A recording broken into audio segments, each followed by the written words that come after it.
नमस्ते। आप सबको बाल दिवस की अनेक शुभकामनाएं। जैसा कि हम सब लोग जानते हैं कि आज बाल दिवस है और चाचा नेहरू, बच्चे जिसे चाचा नेहरू कहते थे, जवाहरलाल नेहरू के जन्मदिन को 14 नवंबर को बाल दिन के रूप में मनाया जाता है।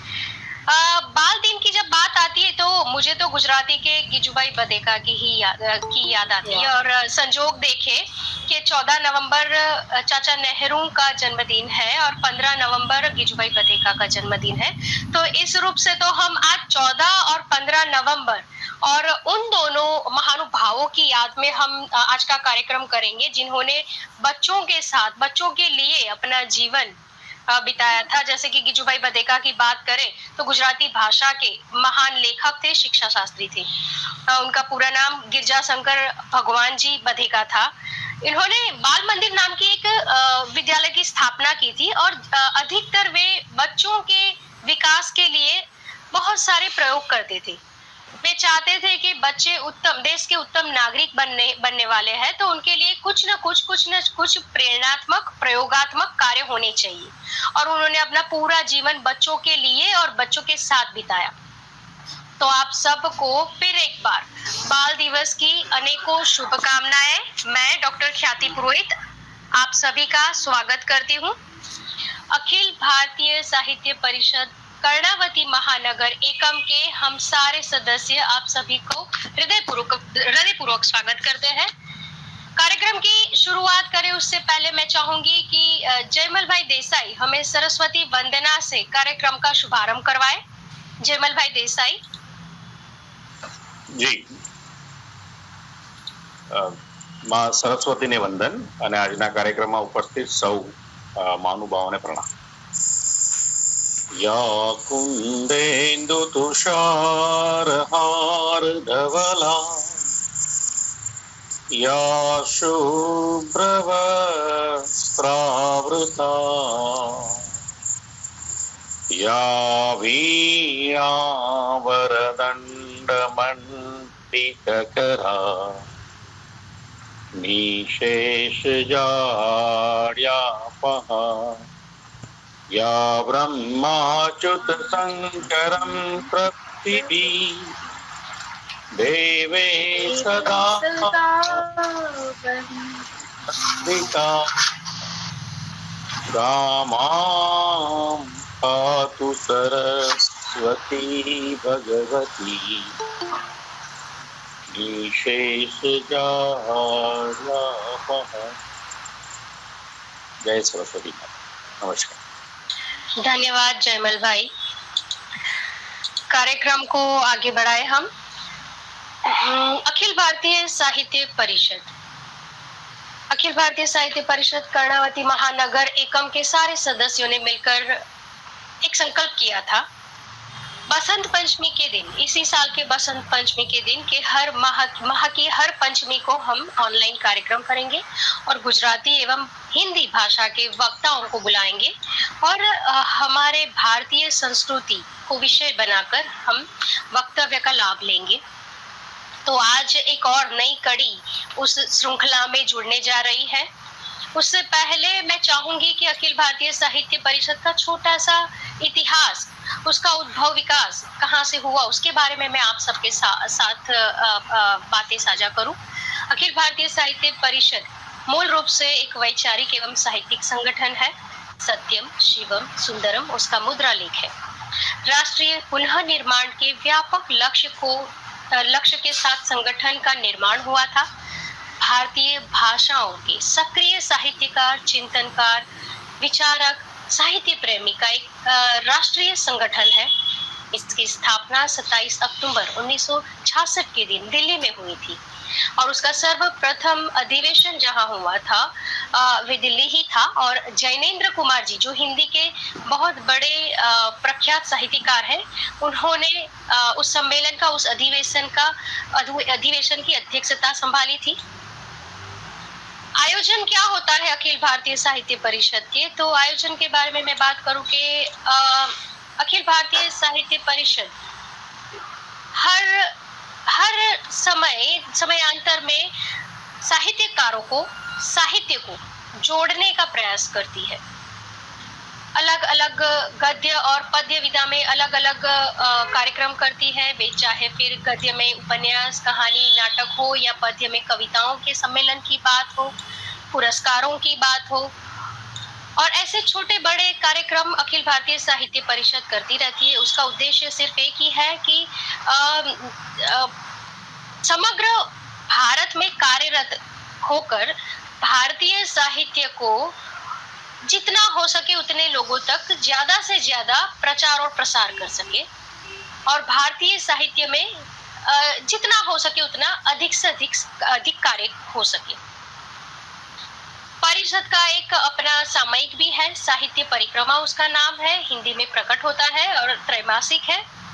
एक बार फिर से अखिल भारतीय साहित्य परिषद कर्णावती महानगर एकम से मैं डॉक्टर ख्याति पुरोहित आप सभी का स्वागत करती हूँ। आज के कार्यक्रम की रूपरेखा के बारे में यदि मैं बात करूं तो आज हमारे साथ वंदना पंचाल जी जुड़ी है। जैसा कि मैंने अभी बात की कीजूबाई बधेका की, जिन्होंने अपना जीवन बच्चों के लिए और बच्चों के साथ बिताया। वंदना जी डिवाइन चाइल्ड इंटरनेशनल स्कूल में पढ़ाती है, हिंदी भाषा की शिक्षिका है, और वे न सिर्फ पढ़ाती है, वे बाल गीत लेखन कार्य भी करती है, और वे अपने बच्चों को, अपने विद्यार्थियों को बाल गीत लेखन के लिए तैयार करती है। यदि मैं अगर भूल नहीं रही हूँ वंदना जी, तो कुछ समय पहले आपने अपने बच्चों को प्रेरित किया था, विद्यार्थियों को प्रेरित किया था बाल गीत लेखन के लिए, और उनको फिर स्पर्धा में आपने भेजा था, और बच्चे वहाँ नंबर भी लेके आए थे फर्स्ट। तो ये है हमारे आज के वक्ता, जो खुद तो बाल गीत और बाल साहित्य से जुड़े हैं और बच्चों को भी अधिक से अधिक बाल लेखन के प्रति जागृत करती है और प्रेरित करती है। और जब मैंने इनको पूछा कि वंदना जी आप बताइए आपके परिचय के बारे में मैं क्या बात करूं, तो वंदना जी का एक ही कहना था कि मेरा परिचय, मेरा वक्तव्य ही होगा, मैं जो बोलूंगी उसमें से मेरा परिचय जो भी निकालना है, जिसे जो भी निकालना है वो निकाल लेंगे। तो ये विनम्रता को सलाम। वंदना जी आपका स्वागत है, आइए। सभी को मेरा नमस्कार। मंच को नमन करती हूँ, माँ शारदे को नमन करती हूँ, और ज्यादा समय न लेकर मुझे जो समय दिया गया, जो विषय दिया गया है, तो चांद खिड़की पर खड़ी एक नन्ही लड़की। वो कहते हैं ना कि परिंदों को मंजिल मिलेगी यकीनन, ये फैले हुए उनके पर बोलते हैं, वो लोग खामोश रहते हैं अक्सर जमाने में जिनके हुनर बोलते हैं। वाह ये जो पंक्तियां है ना, ये किताब जिस पर लिखी गई उस पर सटीक बैठती है। तो चांद के बारे में कुछ कहना सूरज को आईना दिखाना है, लेकिन फिर भी आप ये समझिए कि कोई महासागर है और आपको उसके बारे में कुछ कहना है, नामुमकिन है। कुछ चंद बूंदे ही मैं आप तक प्रस्तुत कर सकती हूँ, क्योंकि तो चांद विश्व साहित्य की अमूल्य निधि है, और जो लीक पर चलते हैं ना, उनको कौन याद रखता है? याद तो उन्हें रखा जाता है जो लीक से हटकर चलते हैं। बिल्कुल। तो ये एक ऐसे स्कूल की कहानी है, एक अनोखा स्कूल, और लेखिका इस स्कूल की छात्रा रह चुकी है तो चांद, और उनका जो पूरा नाम है तेत्सुको कुरियानागी। और ये जो स्कूल है उसे तोमे कहते हैं, क्योंकि जापानी भाषा में लिखा गया है तो सारे शब्द भी जापानी हैं। तोमोए स्कूल और संस्थापक श्री कोबायाशी बिल्कुल अलग तरह के इंसान। सच में इस पुस्तक पढ़ने के बाद आप कल्पना भी नहीं कर सकते कि कोई हेडमास्टर ऐसा भी हो सकता है। आप मानेंगे, स्कूल में जो टाइम टेबल लगा हुआ है पहले से बनाया हुआ, उस पर स्कूल नहीं चलती थी। बच्चों को जो इच्छा है, मैथ्स, साइंस, सोशल साइंस, जो जापानी भाषा। अच्छा, मुझे जापानी पढ़नी ख्याति जी को मैथ्स पढ़ना है, मैम को साइंस पढ़ना है, आप वैसे ही पढ़ेंगे।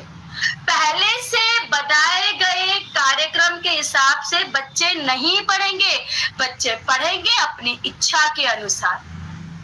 तो मैं आपको बताऊंगी कि कैसे ये स्कूल ना अनोखा है। और ये जो किताब है ये 1982 में प्रकाशित हुई और जापान में किसी महिला द्वारा लिखी गई ये बेस्ट सेलर बुक है और विश्व की अनेक भाषाओं में इसका अनुवाद हुआ है। और लेखिका ने खुद लिखा है कि इसमें वर्णित कोई भी घटना मनगढ़ंत नहीं है, ये सभी सच्ची घटनाएं हैं।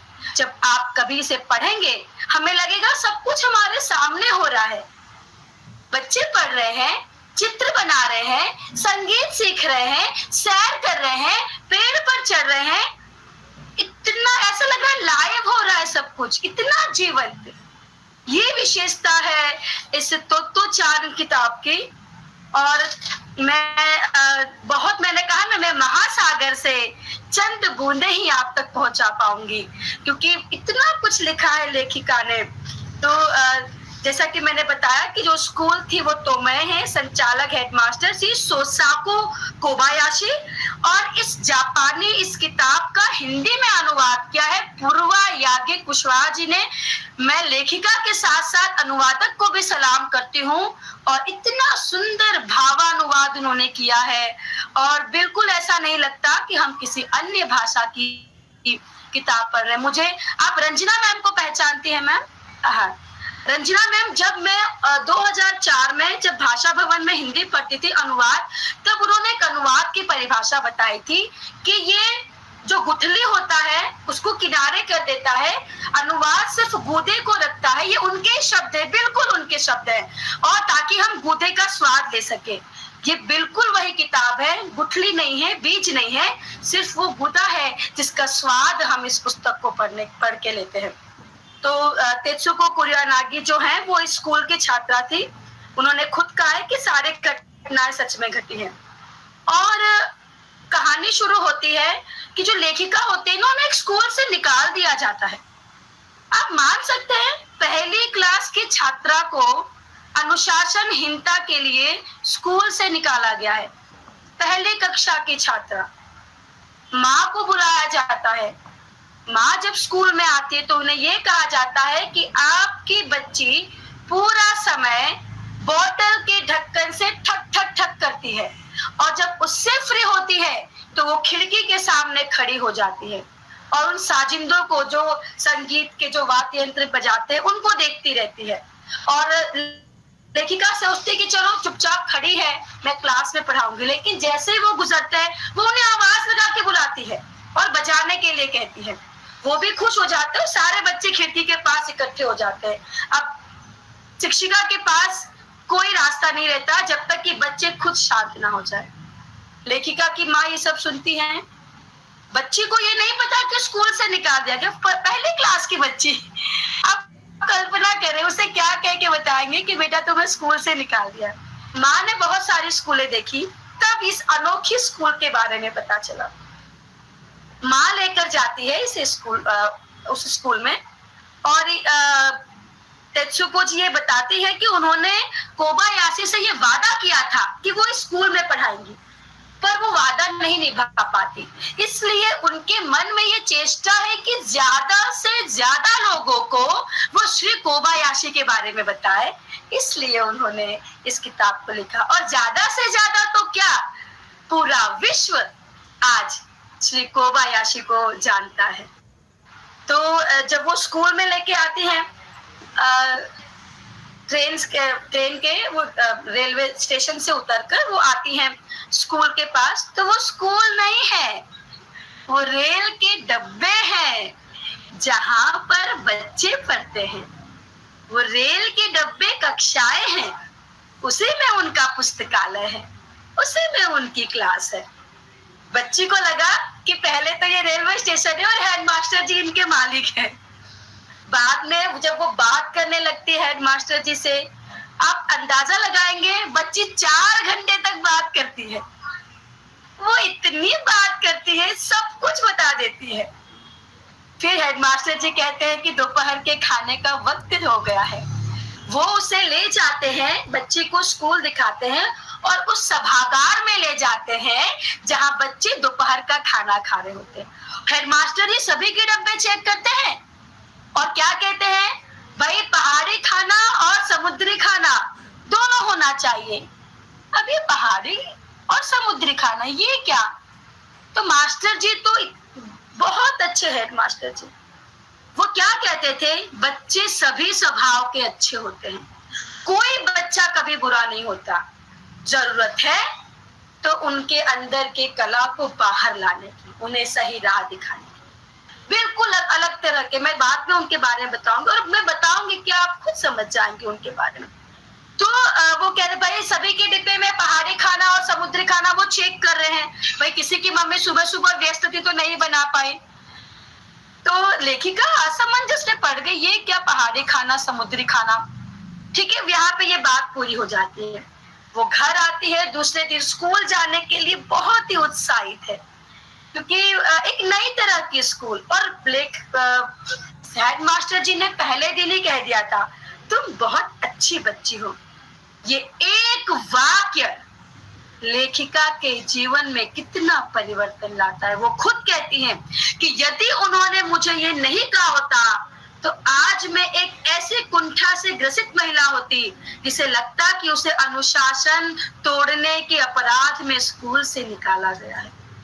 पर वो तुम एक अच्छी लड़की हो, इस एक शब्द ने लेखिका को इतना परिवर्तन लाया। और फिर जब वो घर आती हैं, दूसरे दिन स्कूल जाने के लिए बहुत ही उत्साहित है। दूसरे दिन सबसे पहले स्कूल पहुंच जाती हैं। रेल के डब्बों की स्कूल है और वहां कोई नहीं है। ये जो तोमोए है ये जियो गांव रेलवे स्टेशन के पास सिर्फ 3 मिनट के अंतर पर है। और मैं बताना भूल गई थी कि इसकी स्थापना 1937 में हुई थी। तो वो सबसे पहले स्कूल में पहुंच गई और उसने देखा कि बच्चे अपने अनुसार पढ़ रहे हैं, कोई चित्र बना रहा है, कोई मैथ्स पढ़ रहा है, कोई जापानी पढ़ रहा है। और जिसे जब टीचर की जरूरत होती है वो टीचर के पास जाता है। टीचर उसे तब तक समझाती है जब तक बच्चे को समझ नहीं आता।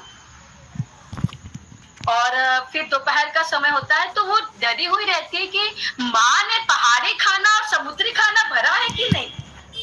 फिर वो डर के अपना टिफिन खोलती है, लेकिन माँ ने तो बहुत अच्छा भरा था, बहुत सारा, बहुत अच्छा उसमें स्वादिष्ट खाना भरा था। तो हेडमास्टर जी डायरेक्ट बच्चों को ये थोपना नहीं चाहते थे कि स्वादिष्ट व्यंजन लाओ, स्वादिष्ट खाना खाओ, पौष्टिक नहीं। उनके पढ़ाने का ढंग अलग, उनके निर्देश देने का ढंग अलग। तो समुद्री खाना और पहाड़ी खाने का मतलब जो समुद्र में मछली होती है, केकड़ा होता है, सी फूड होता है, वो भी अपने भोजन में शामिल करें।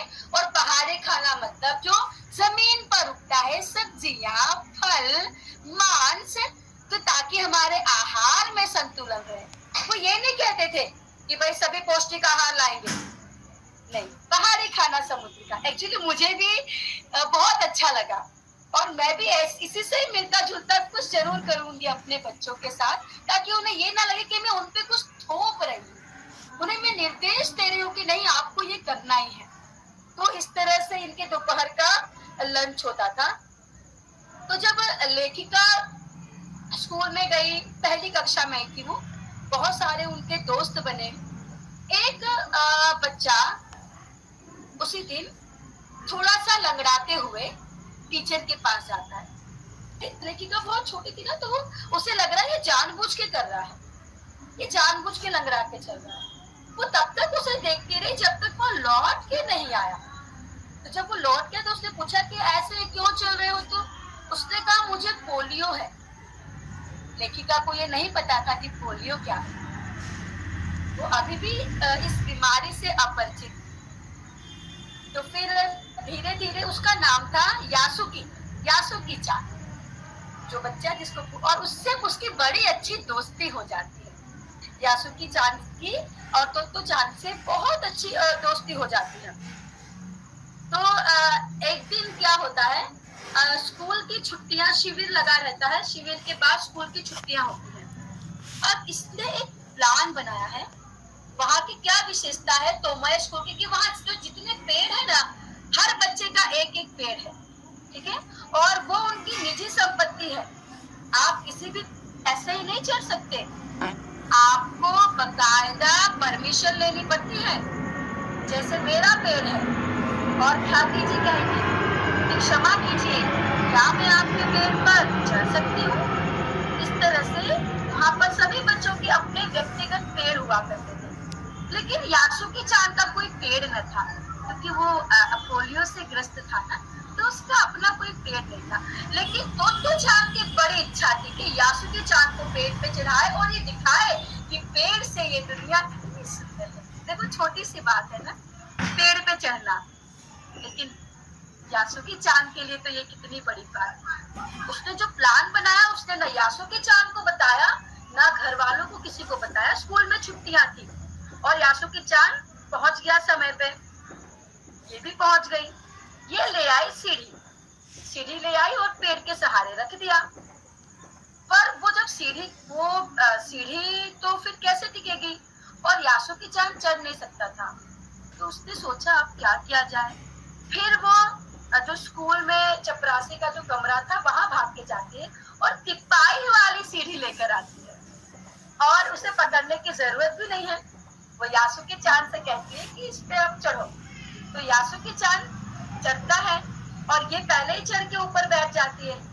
अब दिक्कत ये है कि यासुकी चान को डाली पर यानी शाखा पर कैसे बिठाया जाए। उसको रुलाई छूटने आती है और ऐसा लग रहा है कि सारी मेहनत बेकार हो जाएगी, और फिर वो खींचती है उसे। इस समय यदि कोई बड़ा उन्हें ये करते हुए देख लेता तो उनके मुंह से चीख निकल जाती। पर वो प्रयास करते हैं ना, और जब मन से प्रयास करते हैं तो सफल तो होना ही है। वो उसे शाखा तक बिठाने में सफल हो जाते हैं। दोनों बैठते हैं पेड़ पर, नजारा देख रहे हैं। यासुकी चान के लिए ये जीवन का सबसे पहला और सबसे अंतिम मौका था। कितना मर्म है इस वाक्य में। यासुकी चान के लिए यह जीवन का सबसे पहला और अंतिम मौका था कि वह पेड़ पर चढ़े। दोनों बात करते हैं। यासुकी चान कहता है मेरी बहन अमेरिका में रहती है, सुना है वहाँ टेलीविजन जैसी एक चीज है। जब वो जापान में आ जाएगा तो हम घर बैठे ही सुमो देख सकेंगे, सुमो कुश्ती जो होती है। पर अभी तोत्तो चान को नहीं पता कि ये टीवी क्या है। उसे ऐसा कि उस डिब्बे के अंदर सुमो पहलवान घुस जाएंगे और वहां पर वो कुश्ती लड़ेंगे, और इस तरह से दोनों बातें करते हैं। और यहाँ पर तोत्तो चान को इस पाठ का नाम ही दिया गया अपूर्व अनुभव।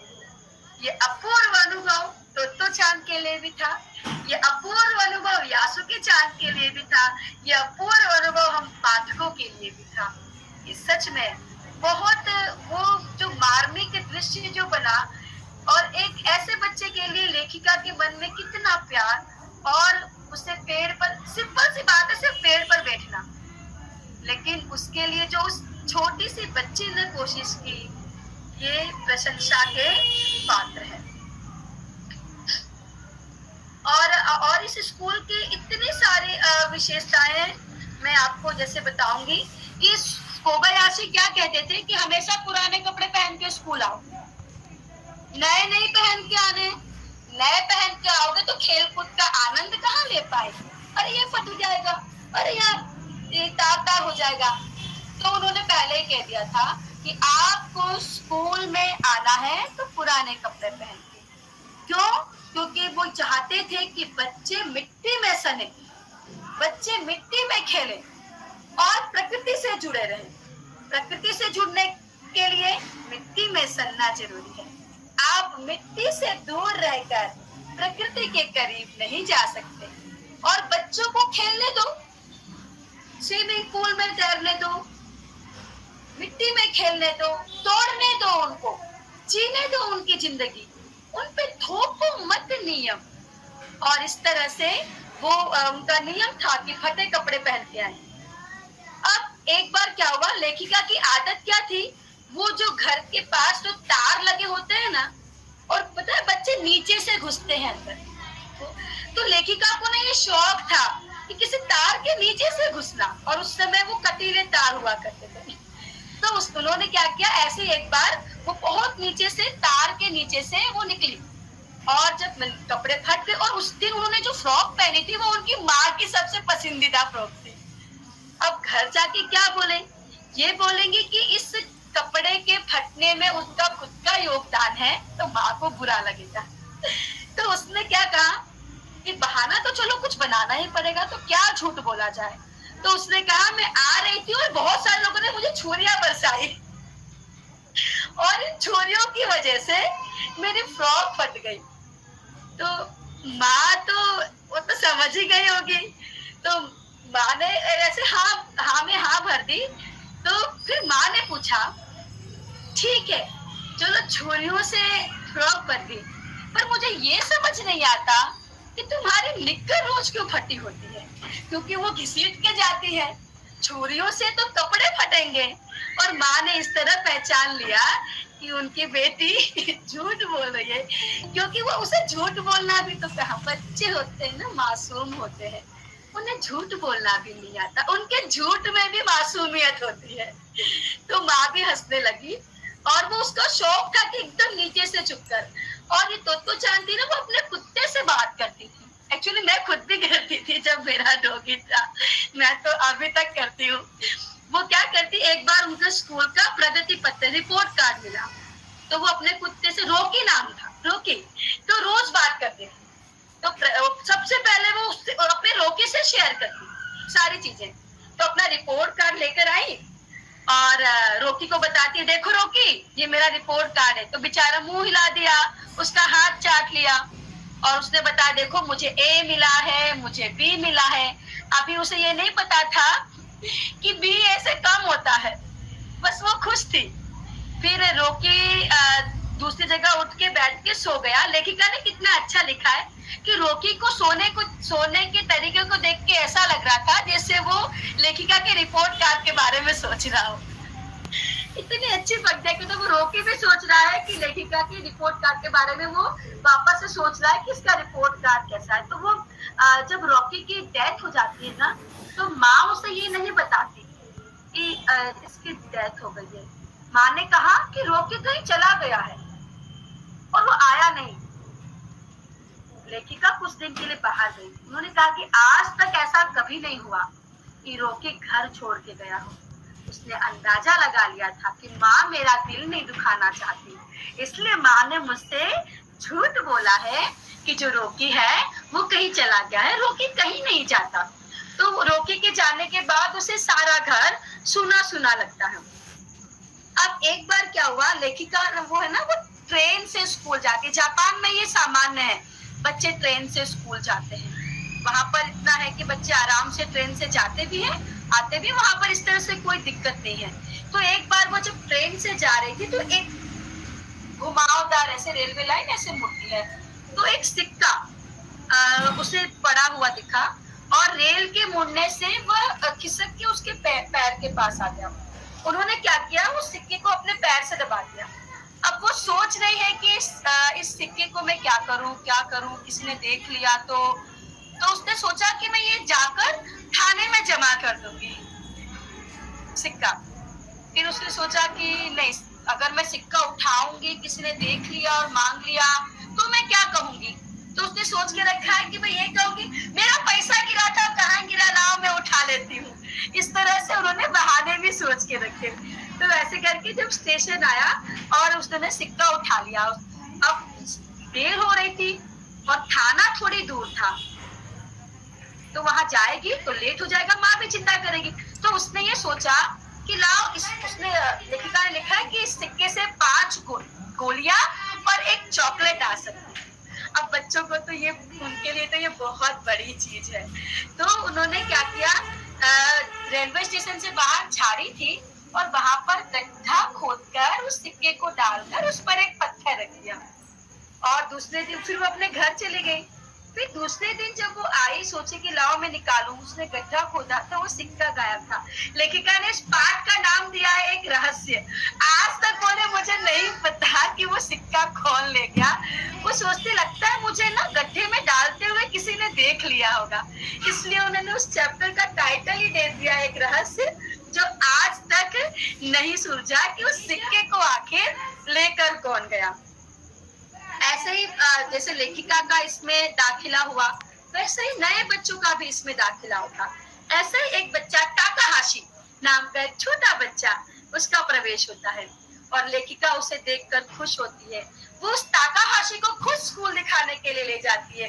वो उत्सुक है इस अनोखे स्कूल के बारे में बताने के लिए कि भाई देखो यहाँ रेल के डब्बे हैं और यहाँ पे पुस्तकालय है। और जब आप लाइब्रेरी में, जब रेल के डब्बों में ही लाइब्रेरी होती थी, तो सर क्या कोबायाशी क्या कहते हैं, अपने अपने पसंद की पुस्तकें पढ़ो और जितना मन है उतनी पुस्तक पढ़ो, जी भर के पुस्तकें पढ़ो, ये पुस्तकें बड़े काम आती है। वो ये नहीं कहते कि आप ये पढ़ो आप ये पढ़ो, नहीं, जिसे जो पसंद है वो पुस्तक पढ़े और जी भर के। वो बहुत चाहते थे कि बच्चे ज्यादा से ज्यादा पुस्तकों को पढ़े। एक बार क्या हुआ, लेखिका स्कूल से घर आ रही थी और उन्होंने एक रेत का ढेर देखा। और रेत का ढेर देखा तो वो बच्चों को क्या होता है ना, ऐसे मिट्टी दिखे, रेत दिखे और वो क्या बारिश का पानी गंदा, तो बिना छप छप किए तो मानेंगे ही नहीं। वो पानी में छप छप किए बिना वो घर लौटेंगे नहीं, फिर भले ही मम्मी उन्हें कितना भी डांटे, उन्हें वो मंजूर रहता है। अब वो उस रेत के ढेर में कूद गई, पर वो रेत का ढेर नहीं था, वो था स्लेटी प्लास्टर जो दीवारों में लगाया जाता है। पर ये लेखिका के लिए शायद एक दुर्घटना भी घट सकती थी। वो उसमें डूबती जा रही थी और जितना वो हाथ पैर बाहर आने के लिए छटपटा रही थी, वो उतना उसके अंदर धंसती जा। उसके पास सिर्फ एक ही विकल्प था कि वो सीधे खड़े रहे, बस उसका गला दिख रहा था। वो घर नहीं पहुंची, माँ चिंता में, क्या करे, माँ ढूंढने निकली तो माँ देखती है कि ये तो चांद है और उसकी गर्दन दिख रही है बाहर। और फिर माँ उसे वहां से बचाकर बाहर लाती है। और ऐसी एक घटना स्कूल में हुई। जो चपरासी थे उन्होंने सीवर होता है ना, सीवर गटर, सीवर को पेपर से ढक दिया, न्यूज पेपर से, अखबार से ढक दिया। और वो कुछ काम करने के लिए चले गए, उन्हें यह था कि बदबू ना आए और उसको ढक्कन से ढकना भूल गए, अखबार से। लेखिका को क्या था कि अखबार पे कूदना था। बच्चों को ऐसी चीजों पे, प्लास्टिक पे, अखबार पे कूदने में मजा आता। अब वो उन्होंने क्या किया, वो अखबार समझकर उस पे कूद गई और वो उस सीवर में गिर गई जहां सब मैला था, सब गंदा था, पूरा शरीर गंदगी से भर गया। फिर सब लोगों ने उसे निकाला और बहुत समय लगा उसे साफ करने के लिए। तब उसे एक शिक्षा दी गई थी कि कूदने से पहले देखो, ये इस पाठ का टाइटल ही है, कूदने से पहले देखो। पर लेखिका फिर इस बात को, इस शिक्षा को भूल गई और उन्होंने क्या किया, दूसरी बार भी वही गलती की। उस दीवारों पे लगने वाले स्लेटी प्लास्टर में वो कूद गई। तब फिर माँ ने उन्हें फिर से समझाया कि किसी भी अनजान चीज में कूदने से पहले एक बार उसे देख लेना चाहिए। तो यहाँ पर उन्होंने सीखा कि 2 बार उनके साथ हो गया। फिर लेखिका उल्लेख करती है एक जापानी कवि इस्सा का, इस्सा नाम है, और इस्सा जी और कोबायाशी दोनों एक जैसे लगते थे और वो क्या लिखते थे, हाइकू। जापान की एक काव्य विधा है हाइकू, बहुत छोटी सी कविता, 5, 7, 5, कुल 17 शब्दों में ये कविता लिखी जाती है और वो बहुत फेमस थे। तो वो दिखते थे बिल्कुल कोबायाशी की तरह। तो बच्चे उन्हें क्या कहते थे, इस्सा कोबायाशी। यह करके बच्चे उनके साथ अटखेले करते थे और क्या कहते थे, इस्सा कोबायाशी, इस्सा है हमारा बूढ़ा, सिर जिसका है गंजा। इस तरह से चिढ़ाते थे कि इस्सा कोबायाशी, इस्सा है हमारा बूढ़ा, सिर है जिसका गंजा। तो मुझे लगता है कि शायद इस्सा जी भी गंजे होंगे और कोबायाशी जी भी गंजे होंगे। तो बच्चे उनके पीठ पे कूद जाते। लेखिका सोचते कि आज मेरी बारी है, मैं उनके पीठ पे चढ़ूंगी। वो जब तक सोचे तब तक 2-3 बच्चे उनकी पीठ पे सवार हो जाते, उनके साथ खेलते। मुझे तो ये कोबायाशी ऐसा लग रहा है कि ये कितने विलक्षण थे, और इस तरह के धीरज वाले और नई नई टेक्निक का प्रयोग करने वाले तो भाग्य से ही कोई अध्यापक मिलते हैं। और मैं तो सच में प्रभावित हो गई उनके इस पढ़ाने के ढंग से। कोई मार नहीं, कोई डांट नहीं, कोई सजा नहीं। और जब मैं इनके बारे में पढ़ती हूँ तो मुझे वो लद्दाख में, लेह लद्दाख में जिसमें 3 इडियट फिल्म बनी थी, एक वो पर्सन की भी याद आती है। और फुंगसुक वांगडू उस पिक्चर में उल्लेख है। उनका भी ऐसा ही है कि वो जिन बच्चों को कोई नहीं लेता ना, उन बच्चों का एडमिशन वहां होता है। तो मुझे इनको पढ़ते हुए मुझे उनकी याद आ गई। और फिर लेखिका अंत में, मतलब जब चैप्टर ये पाठ पूरा होता है, तब भी वो कहती है कि तुम सच में एक अच्छी लड़की हो। ये वाक्य लेखिका पूरी जिंदगी नहीं भूल पाती है। और मुझे सबसे मार्मिक इस पाठ का एक जो चैप्टर है, सायोनारा। जापान में जब हम विदा होते हैं तब सायोनारा कहते हैं। तो 1945 का समय था, दूसरे विश्व युद्ध का। और उस स्कूल के एक चपरासी जिनका नाम था रेओचान, उनको आर्मी में बुलावा आ गया था और उनकी विदाई के लिए एक समारोह रखा था। और सर ने चाय की दावत, चाय की पार्टी रखी थी।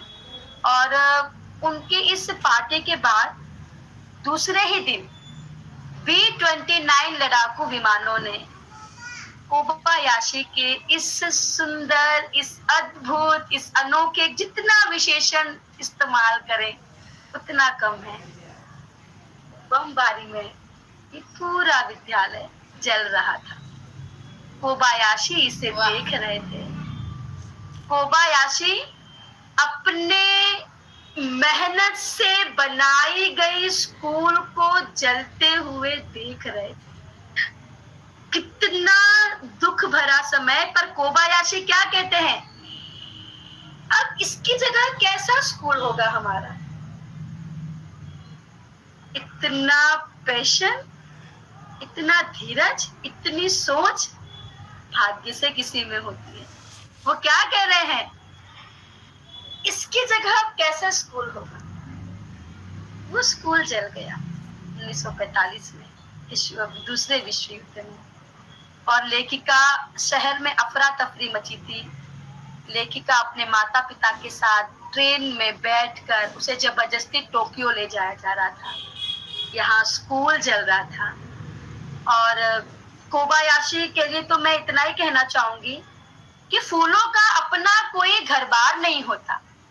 फूलों का अपना कोई घर बार नहीं होता। खुशबू का अपना कोई घर द्वार नहीं होता। हम गुजरी कल की आंखों का सपना ही तो है। हम गुजरी कल की आंखों का सपना ही तो है। क्यों माने सपना कोई साकार नहीं होता। और फिर उन्होंने इस सपने को साकार किया। अपने इस ताज से ढहे हुए महल को, मैं तो उसे एक मंदिर ही कहूंगी, माँ सरस्वती का। और इस मंदिर को उन्होंने फिर से खड़ा किया। और इस स्कूल का उन्होंने एक नाम दिया था। वो नाम मुझे याद नहीं आ रहा, लेकिन लेखिका ने इस किताब में ऐसे भी अपने दोस्तों का जिक्र किया है जो उनके साथ पढ़ते थे और बाद में उनकी मुलाकात हुई, जो अपने अपनी मंजिल पा चुके थे, कहीं कहीं सेट थे। उनमें से ताकाहाशी, जिसको उन्होंने स्कूल दिखाई थी, साको मत्सुयामा, ताइजी समानोजी, काजुओ अमाजेरा, आइको साइको, ये जो उनके क्लासमेट थे, जब वो बड़ी हुई तब वो इन बच्चों को उन्होंने ढूंढा। और फिर ये बहुत अच्छी राइटर भी बन गई थी। इनके कार्यक्रम भी होते थे स्कूल, मतलब ये दूरदर्शन पर, और वहां पर ये मिले। और वो स्कूल का नाम है child education department of Kunitachi college of music. आज उसकी जगह वो स्कूल है। और इस तरह से मुझे ये इतना बुरा लगा पढ़ के कि वो स्कूल जल रहा था।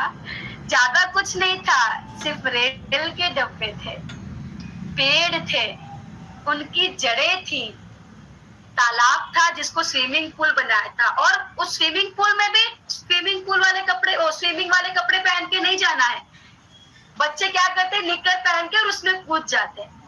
और कोई ऐसा नियम नहीं कि भाई आपको ये समय पे जाना, ये समय पे जाना, ये लेके नहीं। खेलो मिट्टी में, कीचड़ में समझाओ, बचपन का आनंद उठाओ। तो वो उनके लिए ये भी नियमित था। तो ये इतनी अच्छी स्कूल, और वो उन्होंने अपनी खुद की पूंजी से बनाया था ये जो स्कूल। तो फिर जब दूसरी बार उन्होंने बनाया तो फिर बाद में तो ये बहुत बड़ी एक संस्था बन गई। और मैं सलाम करती हूँ सबसे पहले कोबायाशी जी को।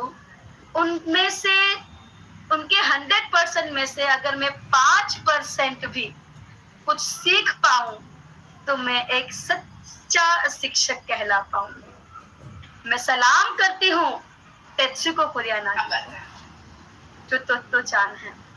मैं सलाम करती हूँ अनुवादक जी को, पूर्वा यादी कुशवाहा को। और उनकी वजह से आज हम इस अमूल्य धरोहर को एक पुस्तक में, फोन में, लैपटॉप में पढ़ पा रहे हैं, हम जान पा। और सच बताऊं, ऐसे ही स्कूल की जरूरत है। सच में हमने बहुत कुछ बदलाव ला दिया है। हम बहुत कुछ प्लान कर लेते हैं बच्चों को।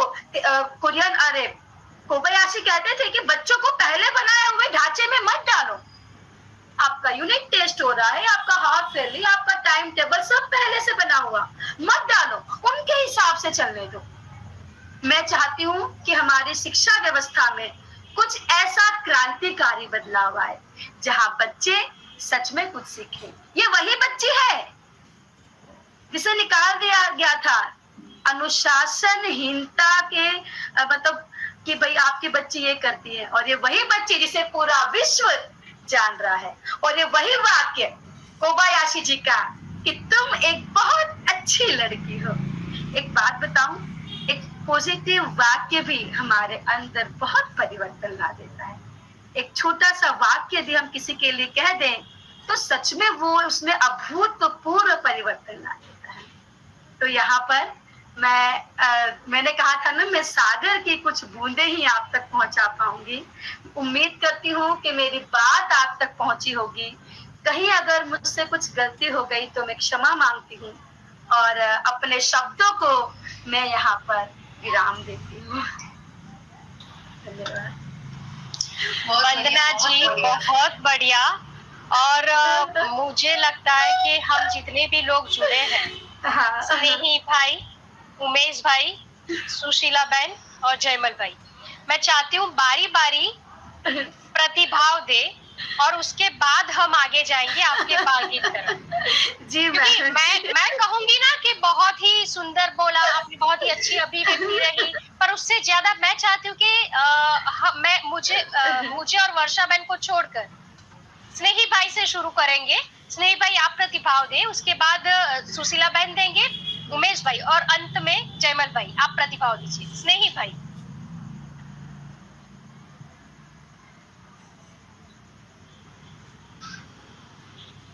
हेलो, અવાજ આવે છે? હા, સંભળાય છે। બિલકુલ બિલકુલ, બહુ સરસ।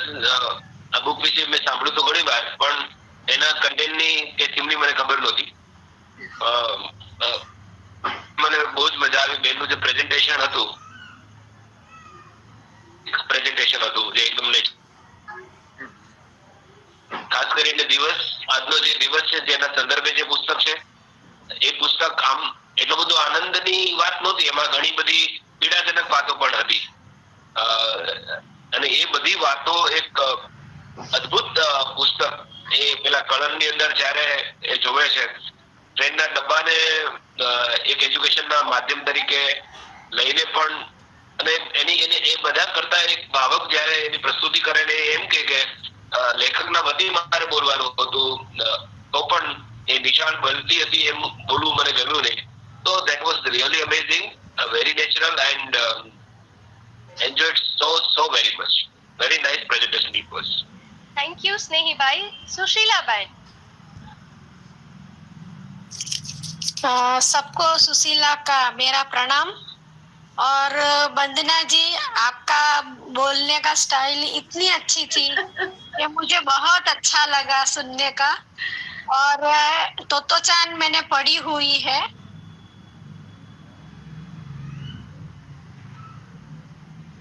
આઈ થિંક બાય મિસ્ટેક એ લેક થઈ ગયા છે, હમણાં જોઈન કરશે. ત્યાં સુધી ઉમેશભાઈ. હેલો. ખરેખર એમ કહેવાય ને કે આજનો દિવસ જેણે પસંદ કર્યો, વિષય પસંદ કર્યો અને એની અંદર સોનામાં સુગંધ ભળી ગઈ એવા પ્રકારનું વાર્તા કથન, જે આજે એવું લાગતું હતું હું આજે નાનો બાળક બની અને એક બહુ જ વિશિષ્ટ ટીચર જોડે પેલા તોતો તાને તો જોઈ શક્યો નથી, મળી શક્યો નથી, પરંતુ એક અનુભૂતિ કરાવી શકે તેવા પ્રકારનું આપણું વાર્તા કથન રહ્યું. અમે ઘણી વખત કહીએ છીએ કે અત્યારે બાળકો સારું નથી કરી શકતા, એનું કારણ કે વાર્તા કથન અને વાર્તા શ્રવણ, શ્રુત લેખન અને અનુલેખન કરી શકતા નથી.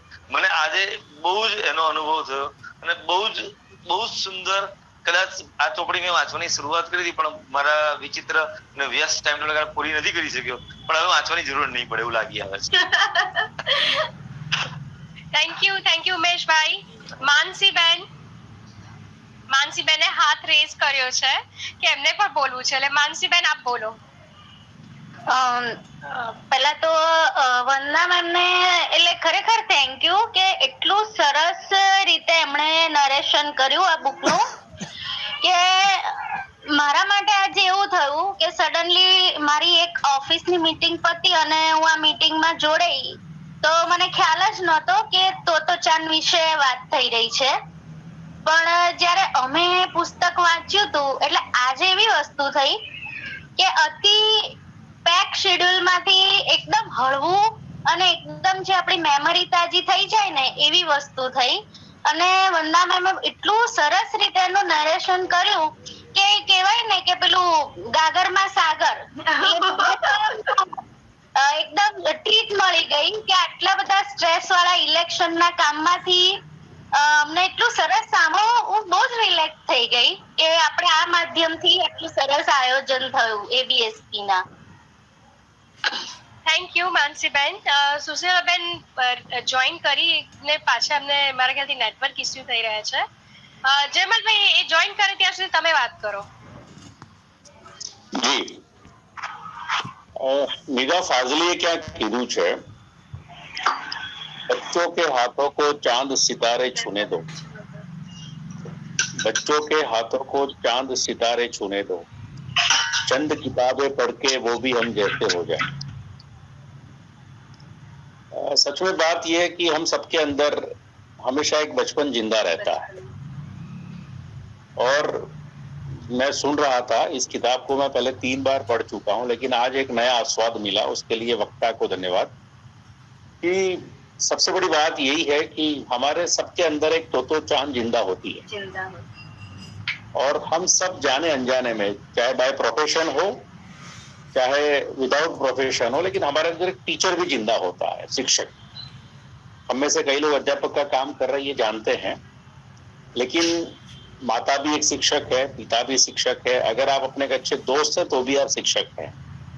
और उसमें सबसे बड़ी बात यह है कि किसी को अप्रिशिएट करना, मतलब तुम अच्छी स्टूडेंट हो. और ये हम लोग तो पिछले 20 साल से महसूस कर रहे हैं, क्योंकि 20 साल से बच्चों के बीच में हैं.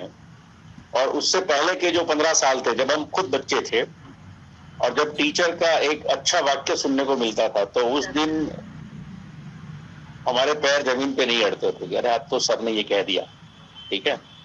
तो सच में जापान जो आज इतना आगे है, उसके पीछे उसके ऐसे टीचर्स जो ट्रेन के डिब्बे में, मैं कहता हूँ ना कि इंफ्रास्ट्रक्चर की जरूरत नहीं है. ये देश वो था जब झोपड़ियों में आश्रम शालाएं चलती थी, तब हम विश्व गुरु थे. और आज हम बड़ी बड़ी बिल्डिंगें बना रहे हैं, लेकिन वहां तक शायद पहुंचने में देर लगेगी. तो मेरा यही मानना है कि जो टीचर है, जो उसका गुरु है, वो अपनी नई पीढ़ी को तैयार करता है. और कहीं ना कहीं कोबायाशी जो विचार को लेके चले थे, वो जापान की भूमि में है. और जिस तरह से बचपन को जिंदा रख के उसको सिखाया जाए, वो बात हमें तोतो चांद सिखा दी है. जहां तक मुझे याद है कि 2001 या उससे पहले के समय में गुजरात में पीटीसी के अभ्यासक्रम में तोतो चांद थी। जिन्होंने अगर 98 से 2001 में पीटीसी या बीएड किया है तो वहां तोतो चांद कंपलसरी थी। और उस समय की जो एक हमारे वायम व्यास सर थे जिन्होंने हर टीचर के लिए तोतो चांद कंपलसरी की थी प्राथमिक शाला में पढ़ने के लिए। और उस समय हमने भाषा भवन में पढ़ते हुए तोतो चांद का रिव्यू किया था और इस समय के वो दिन मुझे याद आ गए। बात यही है कि वंदना बहन की जो शैली थी कहने की, क्योंकि सबसे बड़ी बात ये होती है ना कि जब आप बच्चों के बीच में काम करते हैं ना तो हम अपने ईगो को शून्य बना के चलना पड़ता है। अगर हम अहम के भाव को लेके चलेंगे तो आप कभी अच्छे टीचर नहीं बन सकते हैं। और तोतो चांद की ये स्टोरी हमें यही सिखाती है, तोतो चांद की कहानी भी सिखाती है और आज के हमारे वक्ता की कहने की शैली भी यही सिखाती है। क्योंकि अगर आप बच्चे की बात को बच्चे की तरह नहीं कहोगे तो फिर कोई मतलब ही नहीं है। तो खास करके वंदना बहन का इसीलिए मैं धन्यवाद ज्ञापित करूंगा कि उन्होंने जिस स्टाइल से कहना चाहा वो एकदम सरल सहज भाषा थी। और वैसे तोतो चांद जापान से भारत में आई, उसके लिए जिन्होंने भी पहला ट्रांसलेशन किया था वो भी इस समय को सलाम करना चाहिए, वरना भारत में बहुत सारी किताबें 50 साल बाद आती है। लेकिन थैंक यू वेरी मच कि मुझे जहां तक याद है कि यूनिसेफ की हेड बनी थी यही तोतो चांद। अगर उसकी प्रीफेस में आप देखोगे तो ये चीज बताई गई है कि यूनिसेफ की मुखिया बनने के बाद इसी तोतो चांद ने अपनी कहानी लिखी थी और वो कहानी फिर भारत में उस माध्यम से आई थी।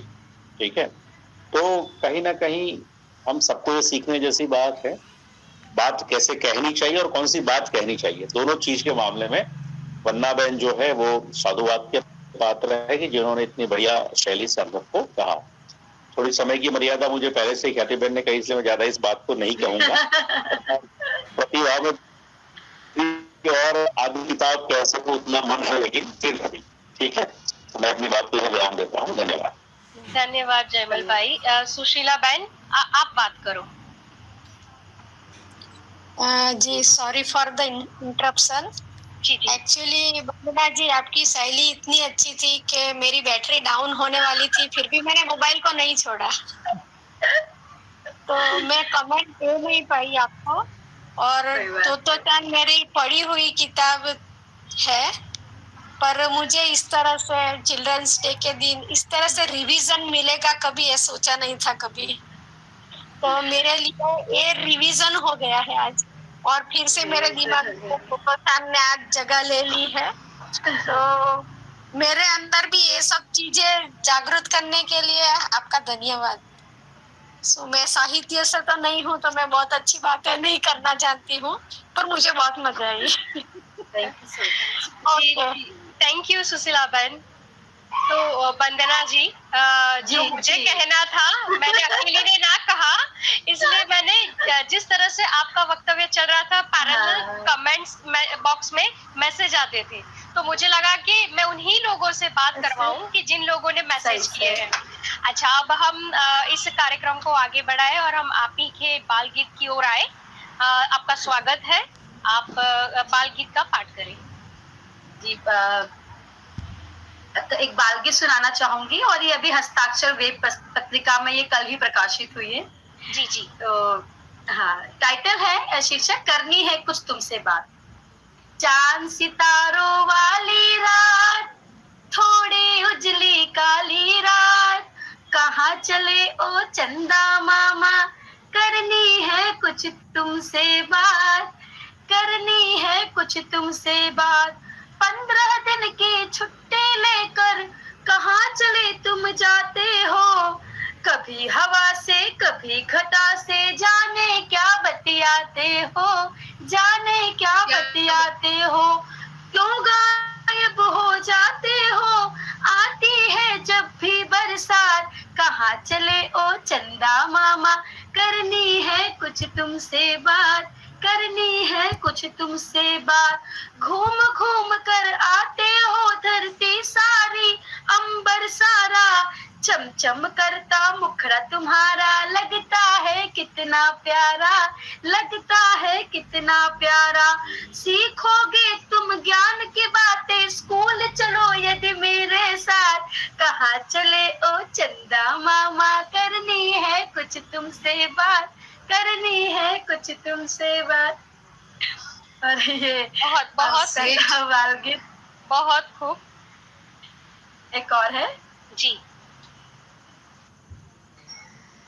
एक रात में, चंदा पे ही बोल रही हूँ क्योंकि वो बच्चों को चंदा पसंद है जी, इसलिए। जी जरूर। एक रात मेरे सपनों में आए चंदा मामा, पहना था उन्होंने सफेद कुर्ता और पैजामा, कुर्ता और पैजामा। बोले मुन्ना चंद्रलोक की सैर तुम्हें करवाऊंगा, चांदी की थाली में तुम्हें मैं हलवा पूरी खिलाऊंगा, हलवा पूरी खिलाऊंगा। पेट था उनका बहुत बड़ा, मैं तो उस पर कूद पड़ा। घर था उनका कितना प्यारा, झिलमिल तारों से जड़ा, झिलमिल तारों से जड़ा। मन प्रसन्न हो गया मेरा करके चंद्रलोक की सैर, किंतु आके चल नहीं पाया, थक गए मेरे नन्हे पैर, थक गए मेरे नन्हे पैर। जैसे ही चंदा मामा ने चलो कहा चलो अब खा लो, जैसे ही चंदा मामा ने कहा चलो अब खा लो, तभी माँ ने कहा जगा कर, हो गई देर नहा लो, हो गई देर नहा लो। धन्यवाद। बहुत खूब बन्ना जी, बहुत खूब। आपके आपके जो गीत थे ना वो दृश्यात्मक है। चित्रात्मक जिसको कहते हैं कि सामने ही चित्र खड़े कर देते हैं। आज मैंने स्कूल में जो कविता सुनाई ना उसकी 4 पंक्ति जरा मैं सुना देती हूँ। जी जी जी। सच बात बताती हूँ हंसी में न उड़ाना, जरा समझ भी जाना, ये दिन लौट के न आएंगे, ये दिन लौट के न आएंगे। बचपन के है ये दिन, इसे खुल कर जी लो, ये प्यार भरे लम्हे है यादों में संजो लो। ये स्कूल की बातें और ये दोस्तों का साथ, जो छूट जाएंगे तो फिर न आएंगे ये हाथ। खुशियों के है ये फूल, न पाओगे इसको भूल, ये दिन लौट के न आएंगे, ये दिन लौट के न आएंगे। धन्यवाद। बहुत खूब, बहुत खूब। कार्यक्रम को अब आगे ले जाए आभार की ओर। वर्षा बहन से मैं अनुरोध करूंगी वे कार्यक्रम की आज कार्यक्रम का आभार वंदन वही कर ले। वर्षा बहन।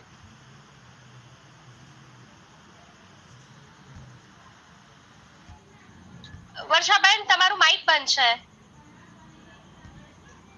आपसे मैं हिंदी में बात करूं या गुजराती में बात करूं वो नहीं चलता। मुझे दोनों भाषा। एक्चुअली मेरी एक मैडम जुड़ी हुई है, Sunita ma'am. Hello Sunita ma'am. जी सुनीता जी शेखावत जी, आपका हाँ, स्वागत है। यस मैम आपका स्वागत है। अच्छा बंदना जी, सुनीता मैम आपके साथ स्कूल में है क्या? हाँ, हम लोग एक ही संस्था में हैं। अच्छा सुनीता जी, बंदना जी का कार्यक्रम, हालांकि मैं तो उनके कार्यक्रम में इतनी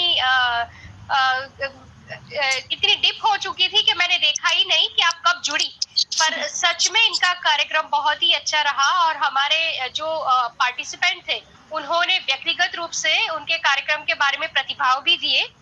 शायद आप थे तो आप सुन पाते। मैम मैं उसमें सहभागी नहीं हो पाई, मैं थोड़ा लेट ज्वाइन कर पाई, तो मैम का तब तक जो प्रस्तुति खत्म हो गई थी मैम। जी बहुत ही बढ़िया रहा। और सच में जिस स्कूल में मैडम पढ़ाते हैं वंदना मैडम, तो स्कूल का भी योगदान है मैम को अपने व्यक्तिगत करियर में इस ऊंचाई पर ले आने का। तो बहुत ही बढ़िया सुनीता मैम, आप ज्वाइन करें, हमें बहुत ही अच्छा लगा। थैंक यू मैम, आगे से मैं ज्वाइन करूंगी आपको हमेशा। जरूर मैम, स्वागत है आपका। वर्षा बहन। हाँ सॉरी, मैं बहुत जल्दी आ गई क्या? मुझे ऐसा लगा आभार विधि के लिए मैं इतनी उतावली नहीं थी। नहीं ये नहीं था, आप सही समय पे थे। आप बताइए। बस मुझे यही कहना था कि सबने एक ही बात जोर शोर से कही है। तो चांद ऐसी कृति तो नहीं है कि किसी ने पढ़ी नहीं है, पर बात ये है कि जो वक्ता होता है ना, जब वो किसी भी कृति को इस तरह प्रेजेंट करता है कि वाचक, भावक या श्रोता भले ना अपने फोन में बैटरी गुम हो जाए तो किसी भी तरह से वो ज्वाइंट होकर वो वक्ता के साथ पहुंच जाता है। तो ये एक बहुत बड़ी उपलब्धि होती है एक वक्ता के लिए, और एक अच्छे वक्ता आप में हमें दिखाई दिए। दूसरी एक बात कि आज आपका जो वक्तव्य है, मुझे बचपन अपना मुझे बहुत याद आ गया, क्योंकि टीचर ऐसे ही होते हैं, अच्छे टीचर ऐसे होते हैं जो एक्टिंग के साथ ये सब दिखाते हैं, समझाते हैं, बराबर। तो बस ये अपना बचपन हमको अगर ये याद आज के दिन अगर ना आए तो फिर आज का दिन कुछ काम का नहीं, मुझे ऐसा लगता है। तो इसीलिए आपको बहुत धन्यवाद करना चाहती हूँ।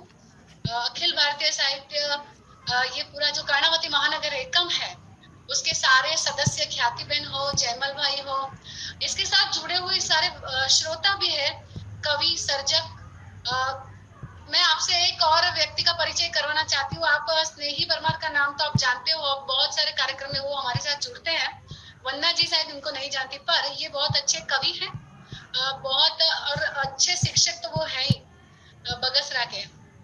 इनके साथ आज उनकी बेटी भी जुड़ी हुई है, हेतु परमार, ख्यातिबेन, और शायद उनको जानते हैं। ख्यातिबेन जब भी कार्यक्रम होता है शुरू, तब कुछ श्रोताओं के नाम भी लेते हैं, तो उसमें मैं इसलिए आज इन लोगों को भी याद कर रही हूँ क्योंकि ये कंटिन्यू हमारे साथ होते हैं। आज जस्मिता प्रजापति भी जुड़े थे, जो कि मैं जब बीए में पढ़ती थी तो वो मेरे साथी थे, स्वाध्यायी थे। उनको जब ये पता चला कि ऐसे एकम में ऐसे कार्यक्रम होते हैं तो बहुत खुश हुई। तो आज मैंने तो स्टेटस में लिंक रखी थी, पर वे स्कूल की प्रिंसिपल है, तो सुनने के लिए वे भी आज जुड़ चुकी। देखो, मैंने किसी को भी नहीं बताया, तो ये भी अपने एकम की भी एक बड़ी उपलब्धि है आज। बिल्कुल वर्षा बहन, उसी तरह जैसे सुनीता जी भी जुड़ी, और सुशीला बहन, हाँ, सुशीला बहन राठौड़ वैसे तो साइंस बैकग्राउंड है, और उनका रुचि का जो विषय है वे पक्षी प्रिय है, पक्षी प्रेमी है, पर साहित्य उनको अच्छा लगता है, इसलिए मैंने भी उनको लिंक नहीं भेजा था, उन्होंने मेरे स्टेटस पर से लिंक लिया और वो ज्वाइन कर ली। बस तो यही एक आज का जो दिन है और आज का जो कार्यक्रम है, ये उसकी सार्थकता बता रहा है। और वैसे भी तो प्रकृति से ही तो सर्जक कुछ ना कुछ सीखता है। तो वंदना जी, आपको हम दोबारा बुलाएंगे। आपके गाने बहुत अच्छे थे, आपने जो भी गान किया ना वो बहुत, आपकी शैली तो अद्भुत है ही, कथन की शैली तो है ही अच्छी, पर आपकी आवाज भी बहुत सुरीली है और बहुत नाट्यात्मक है। बच्चों को तो आपको कितना मजा आता होगा। मुझे ऐसा लगता है कि अगर मैं आज आपके सामने होती तो आपको गले लग जाती है। तो अच्छे टीचर के लिए ऐसा भाव हमेशा बच्चों के मन में होता है ना, बिल्कुल आज मेरे मन में भी आपके प्रति ऐसा भाव है। तो बहुत बहुत शुक्रिया आपका। कभी मिलेंगे तो जरूर गले लगेंगे। बिल्कुल। मैं जयमल भाई ने अभी ऐसा बोला ना कि हम सब में एक छोटा सा बच्चा होता है, तो सच बताऊं ना तो आज आपने सबको जागृत इस तरह कर दिया है कि ये बात मैं बोले बिना रह नहीं पाई। मुझे ऐसा हो ही गया कि सामने होते तो गले लग जाते। तो बहुत बहुत शुक्रिया आपका, और बाकी श्रोताओं का तो है ही, पूरी टीम का है। आज का जो वक्तव्य आपने दिया है, गान किया है, हम सबने ये सब सुना है, हम फिर से उसको सुन पाएंगे, उसके लिए सबसे अच्छी मेहनत तो ये रितेश भाई ने की है। पूरी जो हमारी टेक्निकल टीम है ना, वो वन मैन आर्मी जैसा जो काम करते हैं ना, वो हमारे रितेश भाई है। इनके साथ कभी कभी अभिषेक भाई भी जुड़ जाते हैं, तो बहुत अच्छा लगता है कि ये टीम है। इसीलिए बहुत सारे वक्ताओं के जो हम कार्यक्रम कर पाते हैं, कवियों को बुला पाते हैं, वो भविष्य में और श्रोताएं भी उनको सुन सकते हैं। तो पूरी टीम का मैं वर्षा आपका फिर से धन्यवाद करती हूँ, सबका, और वक्ता का तो सबसे ज्यादा, सबका शुक्रिया। जयमल भाई, आप शांति मंत्र तरफ जाओ, प्राण करो। हाँ जयमल भाई। Thank you.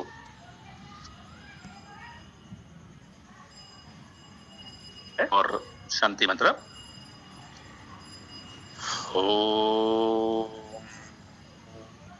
वनस्पति शांति, पृथ्वी शांति, जगतः शांति, अंतरिक्ष शांति।